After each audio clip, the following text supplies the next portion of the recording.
Hello बच्चों, good evening. कैसे हैं? मुझे उम्मीद है कि आप बहुत अच्छे होंगे।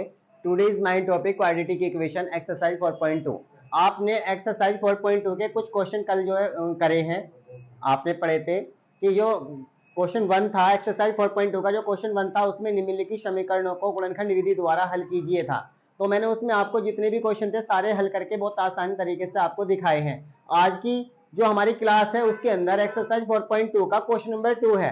तो हम चलते हैं क्वेश्चन की तरफ। क्वेश्चन में देखो एक्सरसाइज में क्या लिखा हुआ है क्वेश्चन। तो क्वेश्चन में लिखा हुआ क्वेश्चन मतलब उदाहरण 1 में दी गई समस्याओं को हल कीजिए। आप अपनी एक्सरसाइज में जाएंगे 4.2 में जाएंगे तो 4.2 में क्वेश्चन वहां पे मिलेगा क्वेश्चन नंबर 2 और वहां पे लिखा हुआ है उदाहरण 1 में दी गई समस्याओं को हल कीजिए। तो उदाहरण 1 में हमें दो समस्याएं दे रखी हैं, एक तो जॉन और जीवांती। मैंने दोनों को आपको डिस्प्ले कर दिए क्वेश्चन को, क्योंकि बेटा अगर मैं तुम्हारे सामने लिखता तो लिखते लिखते बहुत टाइम हो जाता होता है, मतलब वही 5-7 मिनट लिखने की हो जाती है। और आपको जो है एक एक मिनट बहुत कीमती है आपकी, मेरी कीमती है ना है, लेकिन आपकी एक एक मिनट बहुत कीमती है, क्योंकि आप पढ़ जो रहे हैं ना, क्योंकि आप स्टूडेंट है बेटा, आप पढ़ रहे हैं, क्योंकि आपका तो सबसे बड़ा एहसान यही है आप पढ़ जो रहे हैं, तो इसलिए आपकी तो हर एक मिनट बहुत कीमती है। तो ये दोनों क्वेश्चनों को मैंने यहाँ डिस्प्ले कर दिया। ये वो क्वेश्चन है जो उदाहरण 1 में जो प्रॉब्लम है, समस्याएं हैं, ये वो क्वेश्चन है।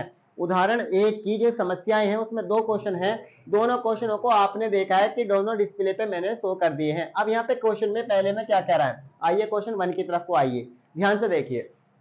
जॉन और जीवंती दोनों के पास कुल 45 कंचे हैं। बेटा जॉन और जीवंती ये दो हैं, इन दोनों के पास कुल 45 कंचे हैं। अब ये ध्यान से आगे कहता है 5-5 कंचे, दोनों 5-5 कंचे खो देते हैं, यानी वो भी 5 कंचे खो देते हैं, वो भी 5 कंचे खो देते, दोनों के 5-5 कंचे खो गए। अब इसके बाद कहते हैं और जब उनके पास कंचों की संख्या का गुणनफल 124 होता है। जब 5-5 कंचे खो जाते हैं उसके बाद जो बचे कंचे होते हैं उनकी दोनों की संख्याओं का गुणनफल जो है 124 के बराबर होता है। आरंभ में यानी स्टार्टिंग में उनके पास कितने कंचे थे, बात पूछ रहे हैं कि उनके पास कंचों की संख्या कितनी थी। अब आपके सोचेंगे जी 45 कंचे, 40 कंचे जीवंती के पास है और 5 कंचे जॉन के पास, ऐसे हो जाएगा। ऐसे कैसे हो जाएगा? ऐसे तो दूसरा 20 और 25 भी क्या देगा, क्योंकि टोटल कंचों की संख्या 45 है। तो एक्चुअल में क्या किसके पास कितने हैं उसे हमें सोल्व करके पता लगेगा। इमेजिंग में हम कुछ भी कर सकते हैं, आपको मानना सोचना सोच कुछ भी सकते हैं। कह देगा 30 है, दूसरे के पास 15 होंगे, 30 और 15 हो जाएंगे। तो हम ऐसा नहीं, हमें यहाँ पे क्वेश्चन को सोल्व करना होगा और क्वेश्चन को सोल्व करने के लिए आपको आना पड़ेगा क्वेश्चन के पास। तो क्वेश्चन के पास दोनों के पास कंचों की संख्या कितनी है, तो सबसे पहले लिखो दोनों के पास कंचों की संख्या। नाम नहीं लिख रहा मैं, केवल मैं लिख रहा हूं दोनों के पास। ध्यान से देखना बेटा, दोनों के पास आपने देखा दोनों के पास जो आपके कंचे हैं यानी कंचों की संख्या, दोनों के पास कंचों की संख्या बहुत अच्छे से मालूम है कितनी बेटा, 45। कितनी है? 45। ये दोनों के पास कंचे हैं। अब आप मान लीजिए अगर एक के पास x कंचे मान लो, एक को वेरिएबल मान लो, या तो जोन को वेरिएबल मान लो, या जो है आप जीवांती को वेरिएबल में x मान लो। तो माना करना पड़ेगा। अब यहाँ पे देखो, माना जोन के पास, हमने जोन को ही कह दिया, यहाँ पे जोन के जो पास हैं, जोन के पास कंचों की संख्या, कंचों की संख्या, जोन के पास कंचों की संख्या वो हो गई बेटा x। कितनी होगी वो बेटा? वो हो गई आपकी x। जोन के पास x कंचे हैं। टोटल कंचे कितने हैं बेटा? 45 है। तो 45 में से अगर x को माइनस कर दो तो ये जीवंती के पास मिल जाएंगे। तो अभी मैं आपको बताऊंगा, इसमें ध्यान से देखना। तो आपके पास ये हो गया यहाँ पे जीवंती के पास, जीवंती के पास कंचों की संख्या, जीवंती के पास कंचों की संख्या आपको बहुत अच्छे से मालूम है। टोटल कंचे कितने दोनों के पास बेटा? 45। और जबकि एक को मिल गए x, दूसरे के हो गए 45 माइनस एक्स। बहुत ध्यान से देखना, 45 माइनस एक्स। अब ध्यान से देखना, मान लो जैसे तुमने जोन को के पास x कंचे माने, अगर यहाँ जोन के पास 10 होते तो फिर जीवंती के पास कितने होते? तो 45 में से 10 माइनस कर दे तो 35 हो जाते। मान लो जो भी x का मान निकल कर आएगा उसे 45 में से माइनस करना होगा तो दूसरे के पास मिल जाएंगे। अब वो क्या कहता है, अब इसके बाद दोनों के पास 5-5 कंचे खो गए। तो 5 कंचे खोने के बाद यानी 5 कंचे जीवंती के भी खो गए, 5 कंचे उसके भी खो गए। तो 5 कंचे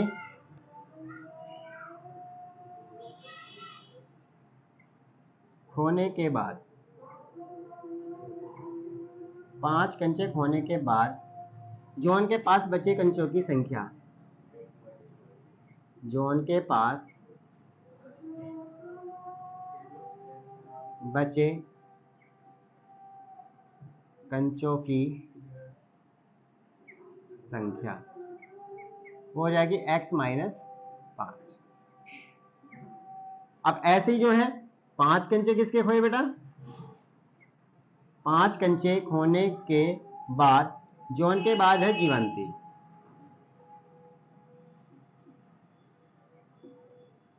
जीवंती के पास बचे कंचों की संख्या वो हो जाएगा आपका 45 माइनस एक्स और माइनस के 5, 45 में 5 जाएंगे तो हो जाएगा 40 माइनस एक्स। इतने कंचे बच गए आपके, किसके पास बचे है, ये बचे जीवंती के पास। अब ध्यान से देखना, 5 कंचे उसने खो दिए, 5 कंचे उसने भी खो दिए, दोनों ने 5-5 कंचे खो दिए, तो दोनों के पास बचे कंचों की संख्या, तो मैंने कहा कि जॉन के पास बचे कंचों की संख्या x माइनस 5 और जो 5 कंचे उसके खो दिए, तो खोने के बाद जो उसके पास बचे कंचों की संख्या कितने होगी, 40 माइनस एक्स। अब एक प्रश्न अनुसार में, अब देखो ध्यान से यहाँ पे लगा दो आप, प्रश्न के अनुसार जो बचे कंचे हैं उनका जो गुणनफल है, बचे कंचों की संख्या का जो गुणनफल है, ध्यान से देखो। अब उसके बाद अब उनके पास कंचों की संख्या का गुणनफल 124 है। अब उनके पास कितने, तो प्रश्न अनुसार में x माइनस 5 बचे थे जॉन के पास और 40 माइनस एक्स बचे थे किसके बेटा, जीवंती के पास। दोनों का जो प्रोडक्ट है वो 124 है। अब आप सोल्व करिए, अब इसे इक्वेशन बनाइए। x की पहले 40 में मल्टीप्लाई करेंगे तो कितना हो जाएगा बेटा 40x, x की x में मल्टीप्लाई करिए तो क्या हो जाएगा बेटा x स्क्वायर, फिर माइनस 5 की 4 में 40 में करिए तो हो जाएगा 200 और माइनस माइनस कितना होता है बेटा प्लस, और 5 की x में 5x इक्वल टू 124। ये अब आपने देखा यहाँ पे 40 और 5 हो जाएगा तो 45 होएगा, 45x minus x square minus के 200 इक्वल टू 124। अब क्या करें आप, इसे इधर ले आए तो यहाँ पे रखे पहले माइनस एक्स स्क्वायर प्लस आप रखे यहाँ पे 45x और माइनस के 200 और माइनस इधर आने पे 124 हो जाएगा और यहाँ पे कुछ नहीं बचा तो बेटा 0 हुआ।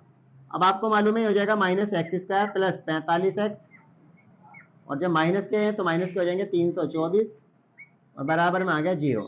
माइनस से मल्टीप्लाई कर दो बोथ साइड, माइनस से मल्टीप्लाई करेंगे तो सारे का सारा देखो क्या हो जाएगा, ये प्लस का एक्स स्क्वायर हो जाएगा, माइनस के 45x हो जाएंगे और प्लस के 324 और जब माइनस से मल्टीप्लाई 0 में होएगी तो सीधा 0। ये इक्वेशन बनी।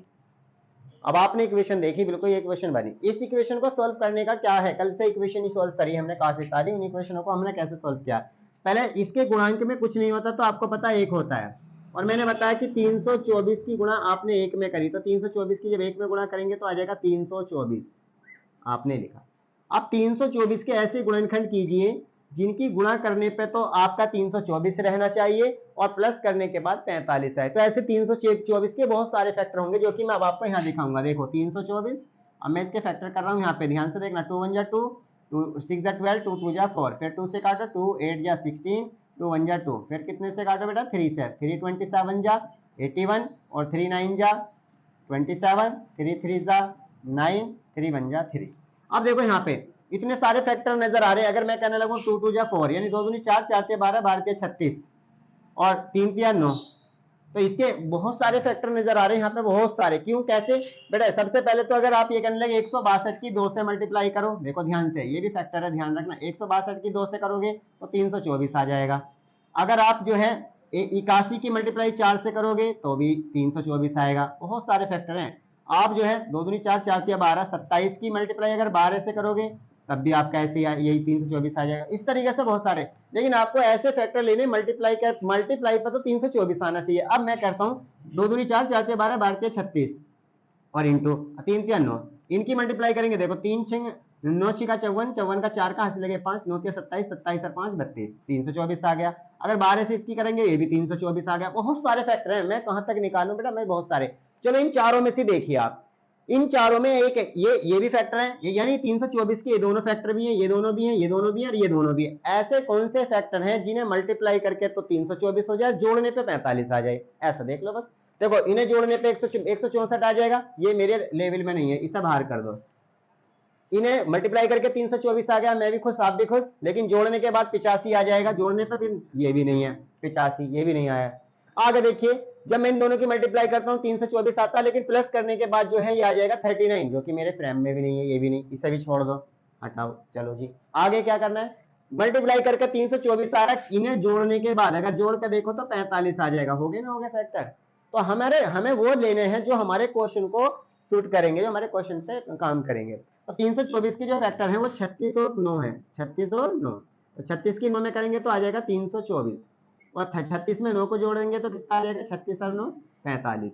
बेटा ये हो गया सीधा सीधा प्रोसेस। अब आप यहाँ रख लीजिए इसे, तो ये हो जाएगा आपका एक्स स्क्वायर माइनस 45 के लिखे आप 36 और प्लस के 9 इंटू में एक्स है और प्लस के 324 और बराबर में बेटा 0। देखो ध्यान से, अब यहाँ हो गया एक्स स्क्वायर माइनस 36 की एक्स में करो तो 36x plus minus plus minus 9 की एक्स में करो 9x और प्लस के 324 और बराबर में कितना होगा बेटा 0।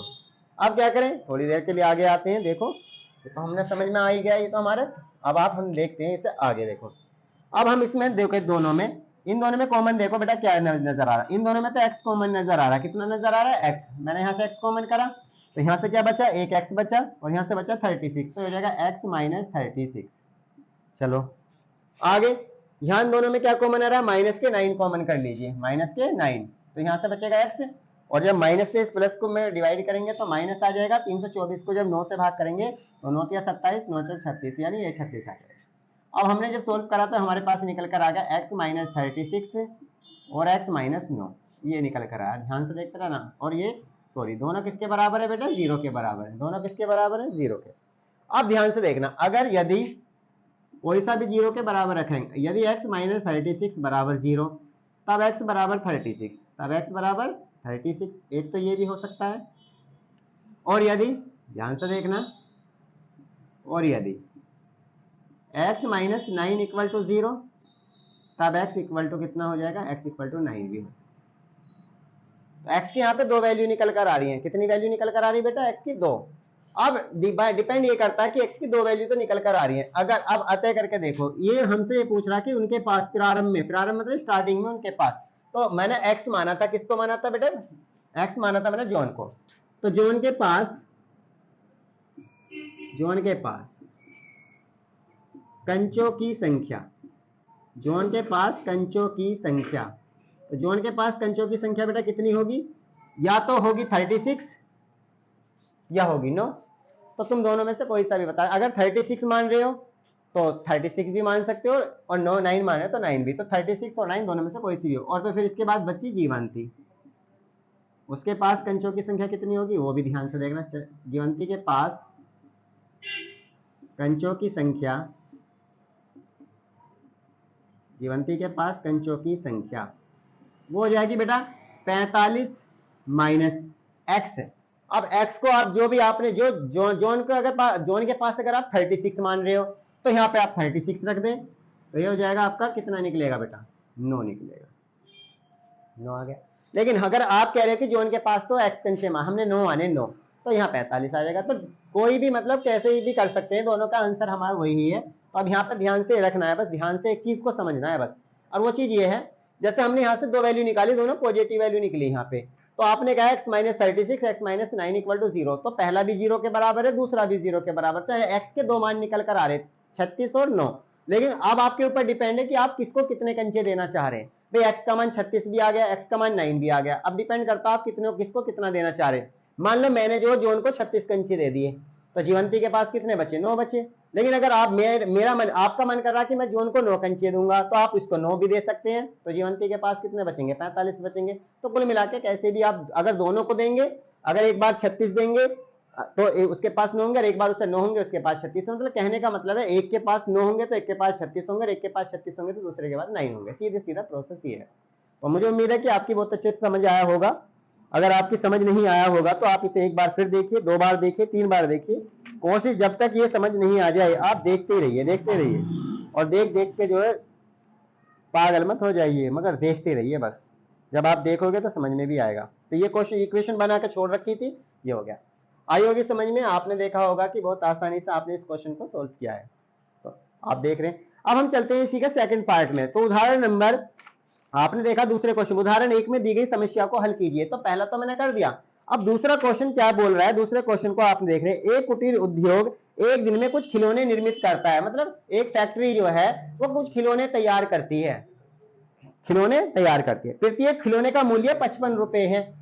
55 में से एक दिन के निर्माण में किए गए खिलौनों की संख्या को घटाने से के प्राप्त बराबर होता है। यानी जो टोटल है 55 है, तो उसमें से खिलौनों की जो उसका संख्या निकल कर आती है, देखो एक मिनट, प्रत्येक खिलौने का जो मूल्य है वो 55 में से एक दिन के निर्माण किए गए खिलौनों की संख्या को घटाने से प्राप्त होती है। चलो जी, किसी एक दिन निर्माण कुल निर्माण लागत जो है 750 थी, तो हम उस निर्माण किए गए कुल खिलौनों की संख्या को ज्ञात करना चाहेंगे। तो सबसे पहले आप देख रहे हैं इसमें, यहाँ पे देखा आपने क्वेश्चन लिखा हुआ है आपकी आंखों के सामने, मैं आपके अपनी बुक में पढ़ रहा हूँ, आप चाहे तो आप आसानी से यहाँ भी देख सकते हैं। तो क्वेश्चन को देखने के लिए कोई बड़ा प्रोसेस नहीं है।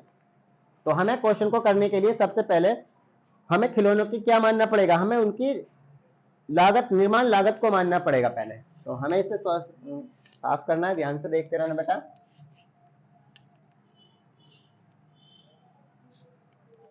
तो यहाँ पे क्वेश्चन में नीचे जैसा पूछ रहा है उसी से हमें स्टार्टिंग करना, ध्यान से देखें।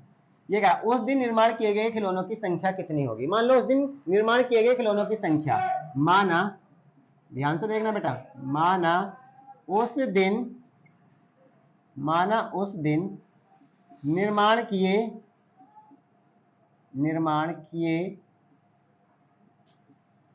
गए खिलौनों की संख्या, माना उस दिन निर्माण किए गए खिलौनों की संख्या, मान लो कि उस दिन जो निर्माण किए गए खिलौने जो हैं वो हमने मान लिए एक्स खिलौने तैयार हुए हैं उस दिन। अब बात क्या करता है कि जो उसका टोटल मूल्य है उसमें से इसको घटाने से जो उसकी लागत मिलती है, क्या मिलती है बेटा, लागत। देखो क्वेश्चन में आपने देख भी रहे हैं, क्वेश्चन में उस दिन कुल निर्माण लागत कितनी है, तो उस दिन कुल निर्माण लागत, उस दिन कुल निर्माण लागत बेटा वो कितनी है। तो अभी आपको पता है, देखो ध्यान से, 55 यानी टोटल कितना, 55 में से उसको जो संख्या उनको घटाने से मिलेगी, तो 55 माइनस एक्स, इतने लागत होगी, इतने रुपया, वो संख्या हो गई है।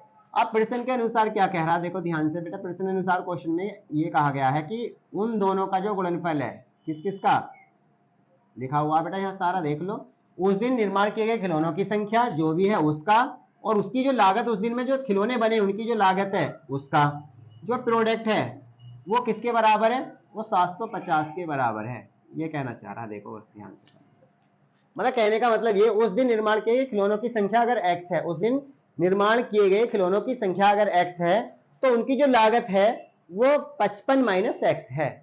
कैसे, क्वेश्चन में पढ़ लेना, सारी चीजें घटाने से मिलती है, सब कुछ लिखा हुआ है। तो प्रश्न अनुसार आपने कर लिया, x की 55 में करी तो हो जाएगा आपका 55x, और माइनस एक्स की x में करी तो बेटा एक्स स्क्वायर हो गया इक्वल टू 750।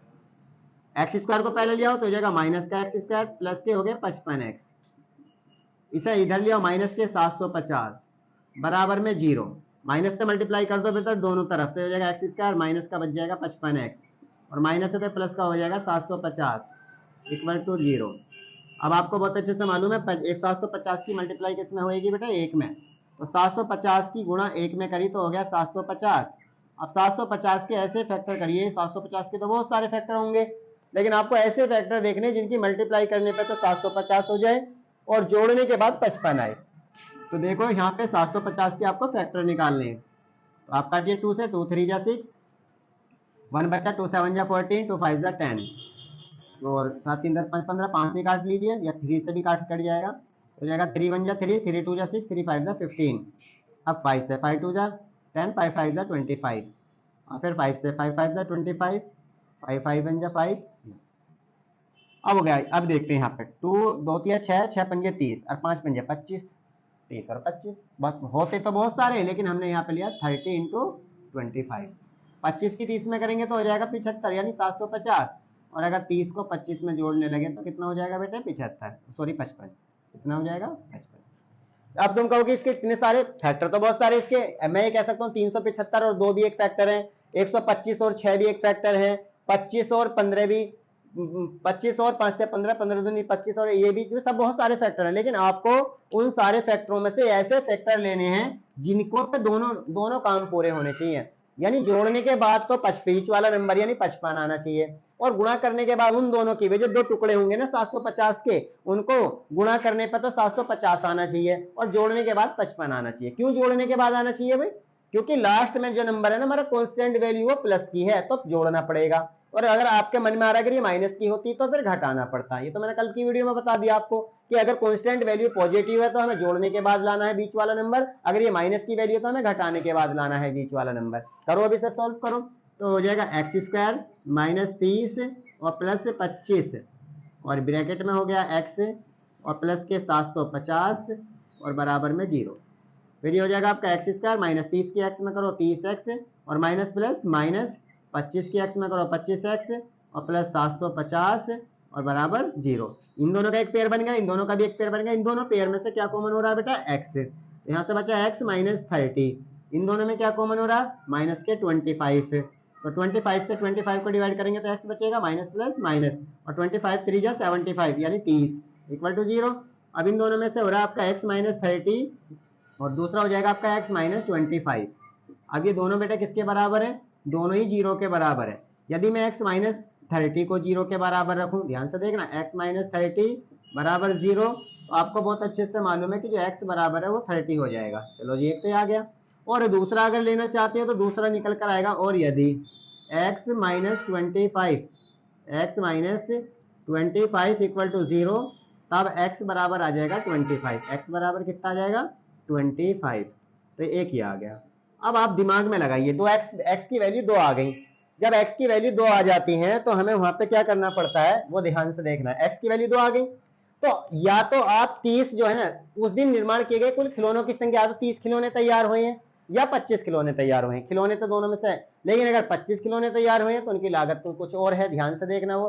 लेकिन अगर 30 खिलौने तैयार हुए तो अब आप क्या कहना चाहेंगे यहाँ पे? ध्यान से देखना, मैं आपको यहाँ पे इसका वो बताता हूं। अतः उस दिन, ध्यान से देखना, उस दिन, कौन से दिन? जिस दिन ये काम हो रहा था उस दिन निर्माण किए गए, उस दिन निर्माण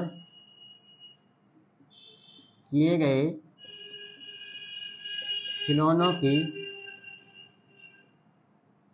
उस दिन निर्माण किए गए खिलौनों की संख्या, बताओ बेटा कितना मान रहे हो?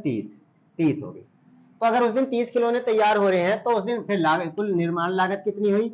यानी लागत आप निकालना, कुल निर्माण लागत, तो यहां से निकाल लो कुल निर्माण लागत। कुल निर्माण लागत जो है वो आई है आपकी 55 माइनस एक्स की जगह आ गया 30, तो 55 में 30 गए तो 25, ये आ गए। ये 25 रुपए एक उस दिन एक प्रोडक्ट को बनाने में उसकी लागत आई। अगर 30 खिलौने तैयार करें उस दिन, कितने तैयार करें बेटा? 30 खिलौने तैयार करें तो एक खिलौने को बनाने में 25 रुपए का खर्चा आया। तो अब आप बताओ 30 खिलौने को बनाने में कितना खर्चा आएगा? एक खिलौने को बनाने में 30 रुपए का खर्चा आता है, सॉरी, एक खिलौने को बनाने में 25 रुपए का खर्चा आता है। तो अगर वो 30 खिलौने बना रहा है, ऐसे छोटे छोटे से 30 खिलौने बनाए तो कितना खर्चा आया होगा? तो 750। तो कह तो रहा हो रहा, देखो रहा, टोटल 750 आ रहा है। तो मतलब कहने का मेरा ये है कि अगर आप 30 खिलौने तैयार करा रहे हैं तो खर्चा जो आ रहा है एक खिलौने पे 25 रुपए का आ रहा है। अगर खिलौने तैयार आप 25 कराने लगेंगे तो खर्चा 30 रुपए का आ जाएगा। तो ये तुम्हारे ऊपर, यहाँ एक्स के दो आंसर आ रहे हैं, एक 30 आ रहा है, एक 25 आ रहा है। एज योर लाइक, जो आपको पसंद आए आप उसको मान लेना, जो आपको बेटर लगे, जो आपको अच्छा लगे, जिससे आपको मोहब्बत हो उसे रख लेना बेटा, कोई दिक्कत नहीं है। आपको अगर 30 अच्छा लगे 30 को रख लो। तो आपने अगर 30 रख लिया तो उस दिन निर्माण किए गए खिलौनों की संख्या 30 हो गई। तो लागत कितनी आ जाएगी? 55 में से 30 को घटा दो, कितना? 25। ये एक खिलौने की लागत आ गई, एक मार्कर बनाने की लागत आ गई। अगर ऐसे 30 मार्कर बनाए हो तो कितने रुपए के बनेंगे? 750 के। तो आंसर भी तो वहीं से फिट हो रहा, 750। This is answer. अब हम चलेंगे आगे। तो हमारा क्वेश्चन ये कंप्लीट हो गया, हम क्वेश्चन नंबर 3 की तरफ आ गए बेटा। तो हमारा क्वेश्चन नंबर 3, ऐसी दो संख्याएं ज्ञात कीजिए जिनका योगफल तो 27 हो और गुणनफल 182 हो। आपके मन में आ रहा होगा 15 और 12 है, हाँ वेरी गुड, 15 12, 15 12 तो 27 है, योगफल तो 27 है भाई, गुणनफल भी भैया 182 हो।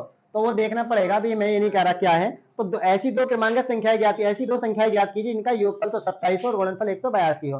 तो माना, ध्यान से देखना बेटा, माना पहली संख्या,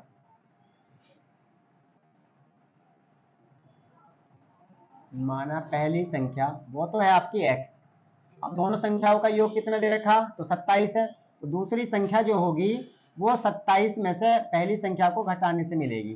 तो दूसरी संख्या हो जाएगी आपकी, ध्यान से देखते रहना बेटा, 27 माइनस एक्स। कितनी हो जाएगी, 27 माइनस एक्स, ये दूसरी हो गई।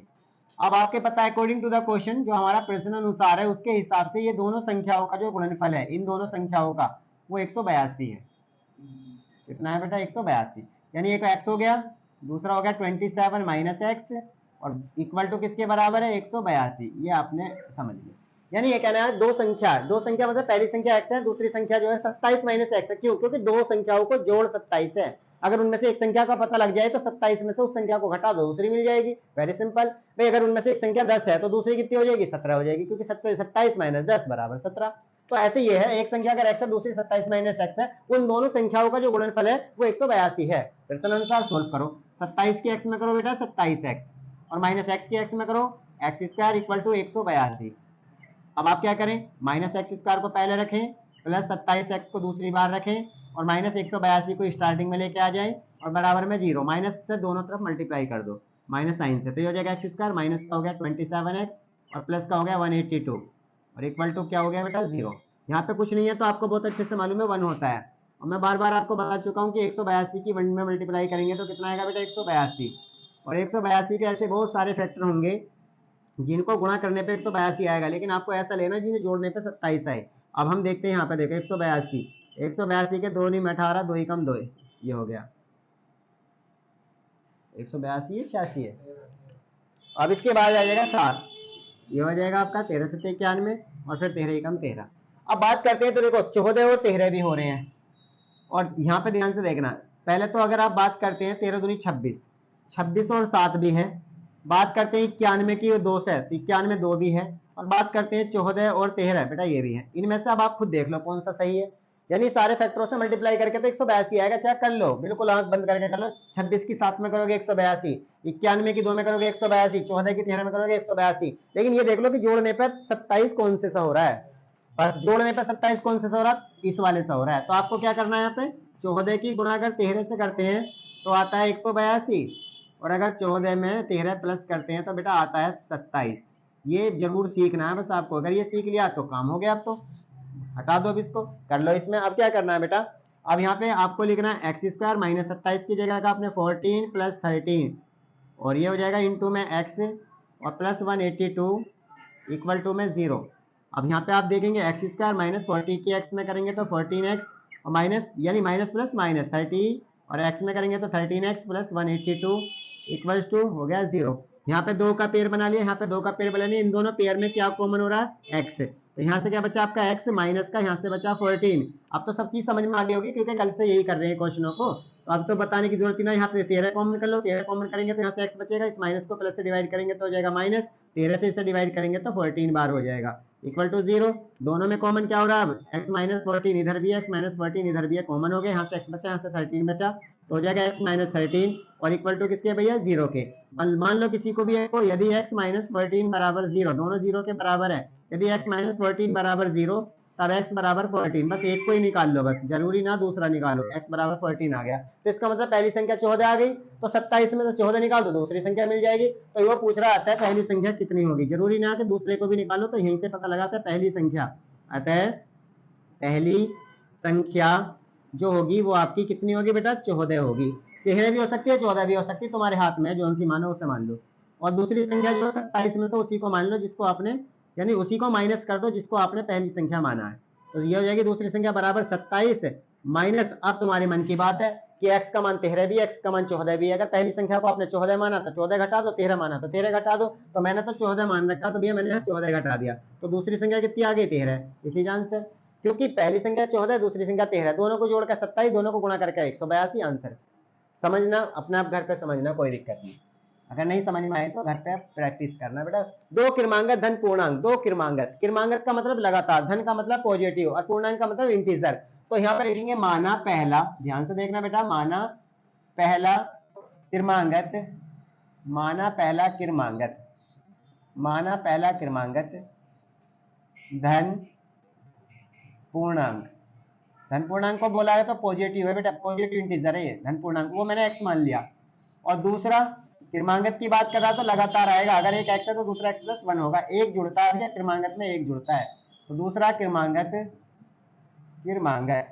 धन पूर्णांक यानी पॉजिटिव इंटीजर जो होगा, सेकंड पॉजिटिव इंटीजर जो होगा वो होगा आपका x प्लस 1। ये हो गया आपका, ये देखो ध्यान से, माना फर्स्ट यानी पहला जो आपका जो फर्स्ट पहला क्रमांगत धन पूर्णांक है वो x है, दूसरा जो क्रमांगत पूर्णांक है वो x प्लस 1 है। क्रमांगत का मतलब लगातार, यानी आंसर जैसे 14 तो अगला 15, 15 तो अगला 16, 16 तो 17। अब वो कह रहा है प्रश्न अनुसार, देखो ध्यान से, इसे समझने की चीज है, प्रश्न के अनुसार उसने क्या कहा, अकॉर्डिंग टू द क्वेश्चन।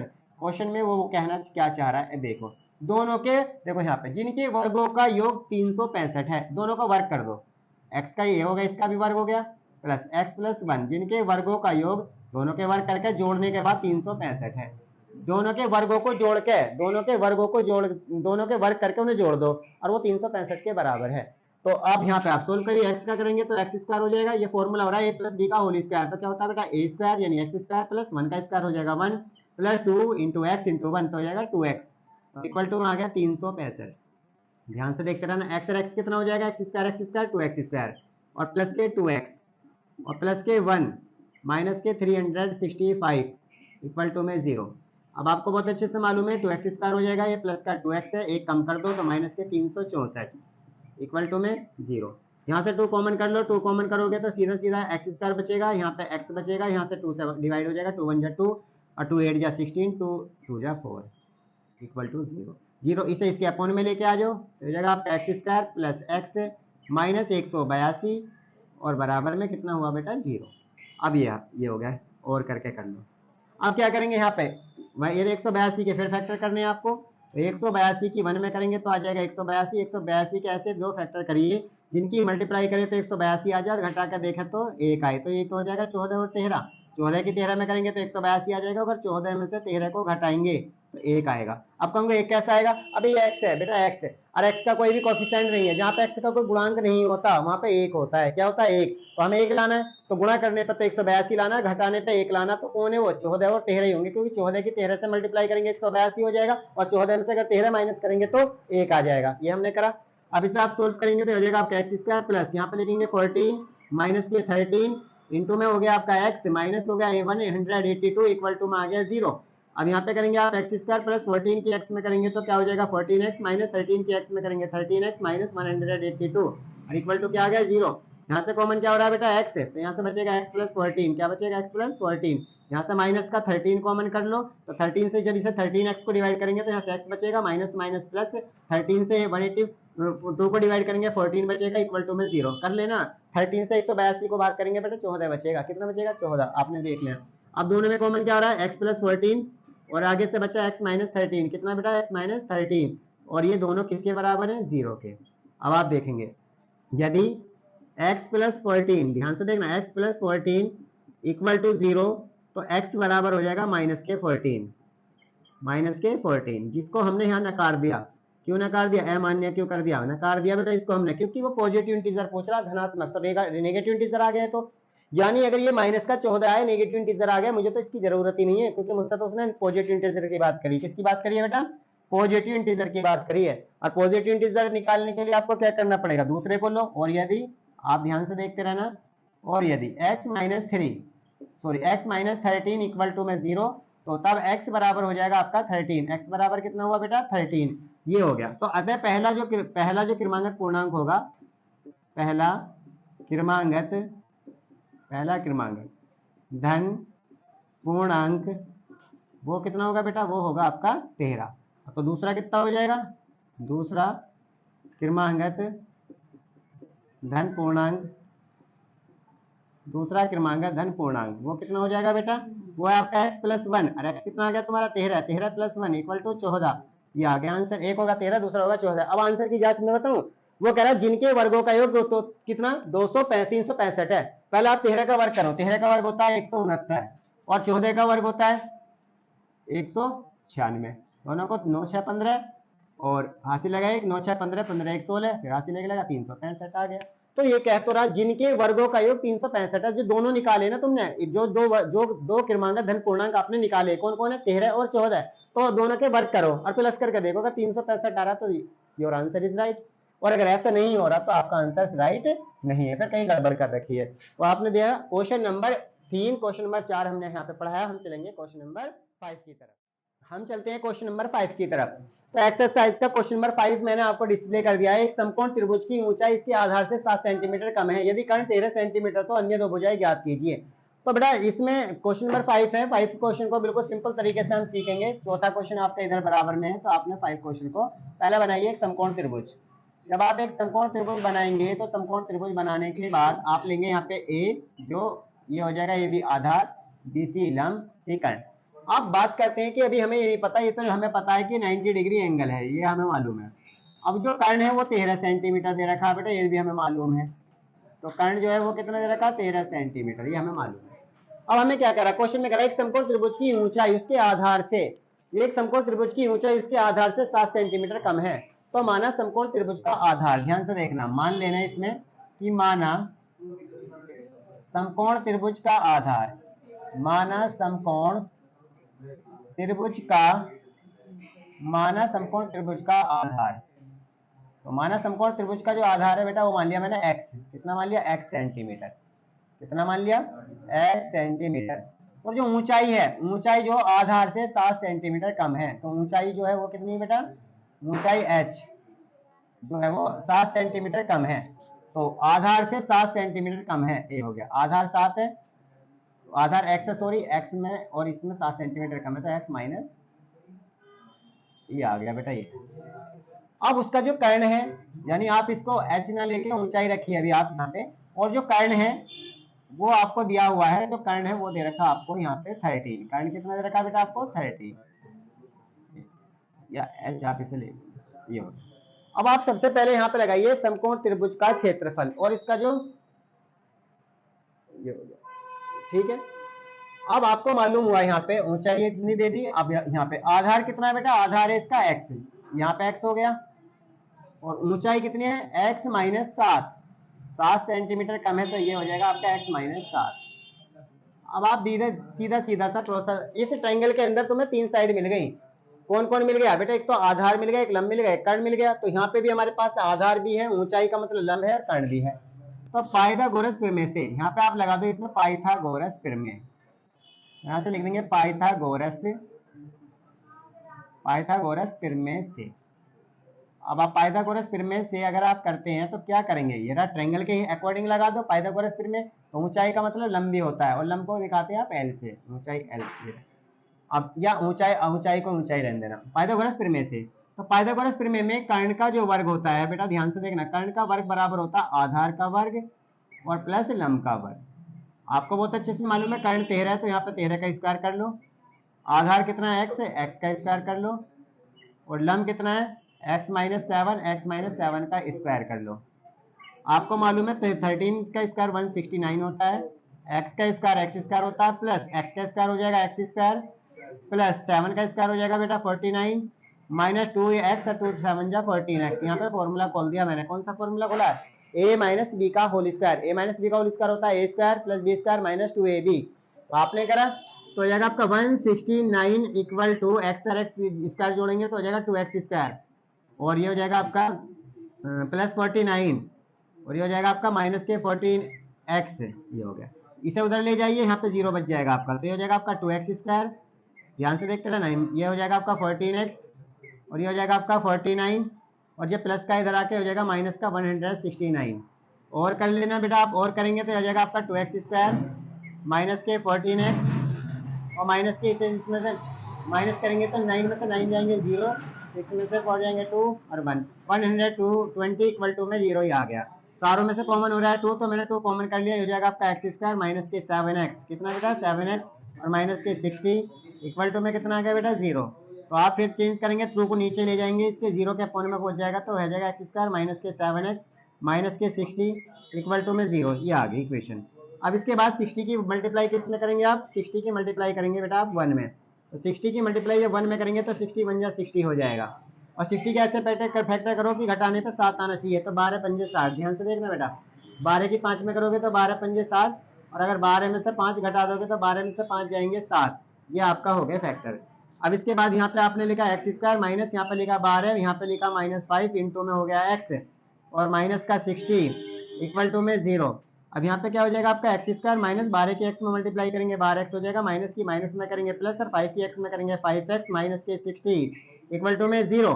दोनों में कॉमन हो रहा है तो x कॉमन कर लो तो हो जाएगा x माइनस 12। कितना हो जाएगा बेटा x माइनस 12, यहाँ से प्लस का 5 कॉमन कर लो तो हो जाएगा x माइनस फिर ये भी 12 हो जाएगा इक्वल टू में क्या होगा 0। तो यहाँ पे हो गया आपका x माइनस 12, कितना होगा बेटा x माइनस 12 और ये हो जाएगा आपका x माइनस 5 इक्वल टू में कितना हो गया 0। अभी दोनों में से किसी एक को 0 के इक्वल ले लो, दोनों में से किसी एक को 0 के इक्वल। अब देखो ध्यान से समझते रहो बेटा, बिल्कुल समझ आ जाएगा, 1 मिनट लगेगी और ध्यान से देखते रहना, बस सब समझ आ जाएगा। तो ये हो जाएगा, अब इसमें से यदि x माइनस 12, यदि x माइनस 12 ध्यान से देख लेना बेटा, x माइनस 12 अगर 0 के बराबर है तो तब x का मान अगर आप निकालने लगो तो x बराबर आ जाएगा 12। x बराबर कितना आएगा 12। और अगर मैं दूसरे को लेता हूं तो माइनस का 5 आएगा जो कि अमान्य है, तो मेरा 12 ही रहेगा, मेन क्या रहेगा 12। तो अब अगर 12 ये आ गया तो अतः अब आप देख लो इसमें क्या क्या, अतः आधार समकोण त्रिभुज का आधार, समकोण त्रिभुज का आधार, अतः समकोण। अब इसमें जो जो पूछ रहा है अन्य भुजा पूछ रहा, अन्य भुजा यही तो आता है समकोण त्रिभुज का आधार। तो आधार कितना बेटा x है, आधार कितना है x और x को मैंने कितना मान लिया 12, तो आधार हो गया इसका 12 मतलब 12 सेंटीमीटर, ये हो गया 12। अब वो कह रहा है कि इसकी जो ऊंचाई है आधार से 7 सेंटीमीटर कम है, तो ऊंचाई जो हो जाएगी इसकी समकोण त्रिभुज की ऊंचाई, ऊंचाई का मतलब लंब, ऊंचाई का मतलब बेटा लंब, तो वो जो है आधार से यानी x से 7 सेंटीमीटर कम है, तो x माइनस 7 और x का मान निकाला आपने 12, 12 में से 7 जाएंगे तो बचेगा 5, तो उसकी ऊंचाई यानी लंब आकर निकल गया 5 सेंटीमीटर। और एक तीसरी भुजा आपको दे रखी कर्ण, उसे हमने ऑलमोस्ट पहले निकाल लिया। तो आपको बिल्कुल अच्छे से समझ आया होगा, आपने कोशिश भी की है समझने की, तो अच्छे समझ में आया। तो आपने देखा होगा आपने इस क्वेश्चन को में क्या देखा, एक समकोण त्रिभुज की ऊंचाई उसके आधार से 7 सेंटीमीटर कम है, यदि कर्ण 13 हो तो अन्य दो भुजाएं ज्ञात कीजिए। तो माना समकोण त्रिभुज का आधार मैंने x मान लिया और जो उसका लंब है, जो उसकी ऊंचाई है, लंब है, ऊंचाई को लंब भी कह सकते हैं, जो लंब है ऊंचाई है, तो वो उसके आधार से 7 सेंटीमीटर कम है। तो मैंने जो उसका आधार माना था उसमें से 7 सेंटीमीटर कम कर दिया, तो उसका क्या निकल गया, वो उसकी ऊंचाई है, लंब निकल गया। और इसके बाद कर्ण उसमें दे रखा, तो हमारे पास तीनों साइड आ गई, आधार भी, लंबी, कर्ण भी। तो क्या लगाना पड़ेगा यहाँ पे, पाइथागोरस थ्योरम लगानी पड़ेगी। पाइथागोरस प्रमेय से आपको पता है सी ए का square equal to A B का स्क्वायर प्लस बी सी का स्क्वायर। जो जो भी आपने सोल्व कर लिया, सोल्व करने के बाद इक्वेशन बनी, इक्वेशन क्या बनी, x square minus 7x minus 60 बराबर 0। ये और इक्वेशन को सोल्व करना मैंने कल की वीडियो में बताया, रात सुबह से लेकर रात तक ये तुम्हें करा ही रहा हूं मैं, और कुछ नहीं है, सारी इक्वेशनों को मैंने सोल्व किया है। अब इसके इक्वेशन को अगर फिर भी समझ में नहीं आई तो कोशिश करना, वैसे ज्यादातर मैंने समझा दिया है, लेकिन यहाँ पे फैक्टर निकलकर दो आ रहे हैं, x minus 12 equal to 0, x plus 5 equal to 0।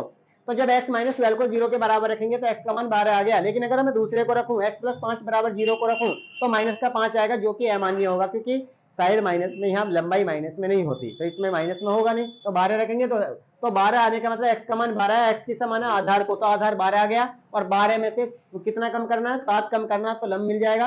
तो लंब जो है, लंब या ऊंचाई जो है उसकी 12 यानी आधार से 7 सेंटीमीटर कम है, तो आधार कितना 12, 12 से 7 कम करेंगे तो आ जाएगी 5 सेंटीमीटर। तो मुझे उम्मीद है कि आपकी पूरी एक्सरसाइज बहुत अच्छे से समझ में आई होगी।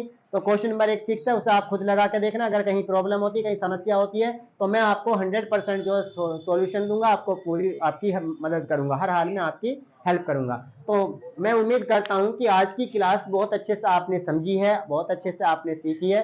अगर किसी भी बच्चे को कोई प्रॉब्लम आती है तो वो हमारे डिस्क्रिप्शन बॉक्स में जाए, वहां पे जाके हर चीज को आसानी से चेकआउट कर सकता है, क्योंकि हमारे डिस्क्रिप्शन में जाने के बाद बिल्कुल आसानी से सारी वीडियो मिल जाएंगी। पुरानी वीडियो भी देखना चाहता है तो हमारे डिस्क्रिप्शन में जाने के बाद जो है आसानी से पुरानी वीडियो को भी आसानी से देख सकता है। तो मुझे उम्मीद है कि आप आज की वीडियो का भी, कल की वीडियो का भी और पुरानी वीडियो का अगर मजा लेना चाहते हैं तो ओमेगा के साथ आपको जुड़े रहना पड़ेगा।